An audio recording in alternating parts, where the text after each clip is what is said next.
Welcome to Sequences and Series, Part 1, brought to you by Martin Tutorials.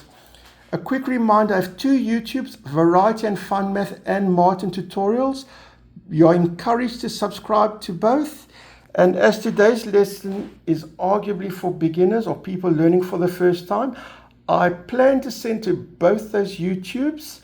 And now to get started, here in front of us, and to begin with, we're going to ignore that pencil over here. Here we've got 4 rows of numbers. Do you notice anything in common or anything different about them? I do notice the patterns. This one goes up by 2 each time. This one seems to alternate between 2, 3, 2, 3. Arguably, it's plus 1, minus 1, plus 1, minus 1. Well, that's an interesting pattern. This one is 1, 1, 1, 1, 1, 1. Between each term, it looks like we're multiplying by 10 and adding on 1. This term times 10 plus 1 gives me that. This term times 10 plus 1 gets me that. That's of one before is an unusual pattern alternating between two numbers, 2, 3, 2, 3. This one I can see we're dividing by 2 each term or halving it.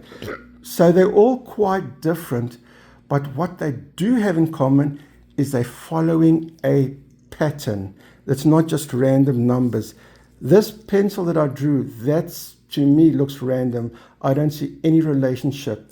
Okay, the fact that they follow a pattern, whatever that pattern is, I call them a sequence. Over here is the same 4 rows. The only difference you might observe is there's a plus sign between them instead of a comma. When they're being added, instead of just listed, they're called a series. And of course, that's subjective. That might depend on the course outline. I have seen in some books, I've seen a plus sign being called a sequence, and I have seen a comma between being called a series. So it depends on the course or where you're learning. But in general, just listing the numbers is called a sequence, and adding them is, or plus sign is called a series. If it was up to me, I would use one word. I would just call it a sequence. I'd say in this sequence we're listing the numbers, and I'd say in this sequence we're adding the numbers. But anyway, the whole point is that it's not random numbers. It's some pattern, whatever the pattern is. Whereas this is not a sequence or a series because those are random numbers. Okay, here's another set of numbers. What do you notice about these? As far as I can tell, they do follow a pattern. And I'll quickly look at each pattern. That's 5 plus 2 is 7, plus 2 is 9, plus 2 is 11, plus 3 is 7, plus 3 is 10, plus 3 is 13, plus 1 is 2, plus 1 is 3, plus 1 is 4. And this one, minus 2 is 18, minus 2 is 16. Or I can say plus minus 2 is 18.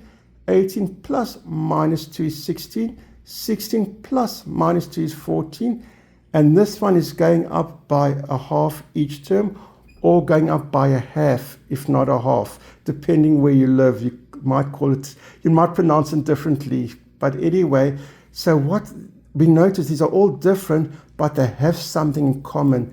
They're all adding on the same amount each time. Like that's plus 4 plus 3 is 7, plus 3 is 10, plus 13. When it follows that pattern of adding the same amount each time, it's called an arithmetic series. So series means any pattern as long as it's not random numbers.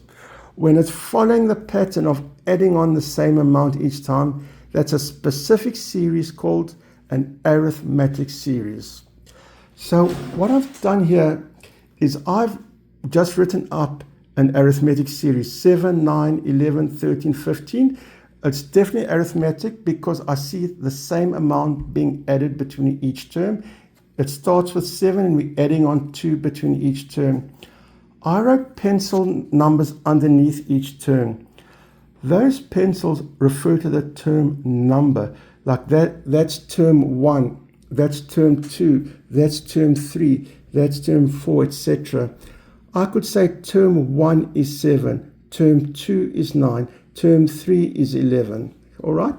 Now to give you a bit of notation, And this is also tricky because courses might vary. And if your teacher teaches you differently, I want you to do what your teacher teaches you, not what the method I use. I love to conform to the teacher, but with so many people watching, it's not possible. So I'm doing it the way I learned it. Okay. T with a little number refers to the term number. So this is term 1, term 2. In this case, see, term 3 is equal to 11. Term 2 is 9. T1, term 1 is 7. Another way of saying term 1 is A. That also depends where you're learning. So in this case, A is 7. And D refers to the common difference. In this particular question, D equals 2. So in this one, D equals 3 because we're going up by 3 each time. All right. Now, I'm going to rewrite these numbers in a different way. Instead of writing 9, I write it as 7 plus 2. That's 7 plus 2 plus 2, or 7 plus 2 times 2. That's 7 plus 2 plus 2 plus 2, or 7 plus 3 times 2. So we notice a pattern. Term 1, A is 7. Term 2 is 7 plus 1 times 2. And there's term 3, which is 2 times 2. I can rewrite that as A. See, this is for this specific series where A is 7 and D is 2. But in general, if we don't have numbers, I could say A plus D, A plus 2D, A plus 3D, etc. And you will see, for example, that's term 1, term 2, term 3, term 4, etc. So, for example, term 4 is A plus 3D because term 2 is A plus D, term 3 is A plus 2D, etc. And here's another example. We've got this series, 3, 6, 9, 12, 3, 3 plus 3, 3 plus 2 lots of 3, 3 plus 3 lots of 3. So 3 plus 2 lots of 3 is term 3. And I'm going to rewrite this as follows. Term 2 is always A plus D. Term 3 is A plus 2D. Such as here, term 3 is 7 plus 2 lots of 2. Here, term 3 is 3 plus 2 lots of 3. That means term number n is n minus 1 lots of d. You see, term 1 has no d's at all. Term 2's got 1 d. Term 3 has 2 lots of d's. Term 4 has got 3 lots of d's. So that's how we get the formula Tn equals A plus n minus 1d. So I'll quickly take this arithmetic series. 7 plus 9 plus 11 plus 13 plus 15 plus ... Someone says, what's the fifth term? Well, I can just look, I can see 1, 2, 3, 4, 5. The fifth term is 15. But to check it with a formula, we know A is 7 and D is 2. Term 5 is A, which is 7. N minus 1 is, we're looking for term 5. N minus 1 is 5 minus 1 times D, which is 2. That's 7 plus 4 times 2, which is 7 plus 8 equals 15. There we go. Visually, we can see it's 15 and using the formula. That's great because we can tell by looking. But what about this one? 50 plus 45 plus 40 plus ... What's the 40th term? I cannot just quickly look. Oh, there it is. So let's use our formula. We told the nth term is A plus n minus 1d. T40, what's A? We have to plug in A. A is 50, the first term. N minus 1 is 40 minus 1. And D, each term we're adding on minus 5. So that D is minus 5. So if we carry on simplifying, there A is 50 and D is minus 5.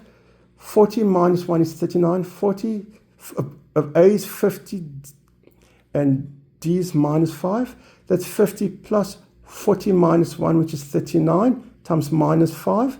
That's 50 minus 195. That's 39 times minus 5 equals minus 145. So the conclusion of part 1 is the formula to find the nth term of an arithmetic sequence or series where A is the first term, D is the common difference, and n is the term number you're looking for, is Tn equals a plus n minus 1d. So someone says, here's a series, what's the 70th term? I say, what's the first term? The first term is this number, plug it in. Oh, we told the 70th term, I have to plug in 70 minus 1. And I say, oh, how much is it increasing each term? I see each time it's going up by this number. Let's say it's 4. I put a 4 here. So this formula, Tn equals a plus n minus 1 times d, is the formula to find the nth term of an arithmetic sequence or series. And I'm looking forward to doing part 2 with you all. Have a great day and talk to you soon.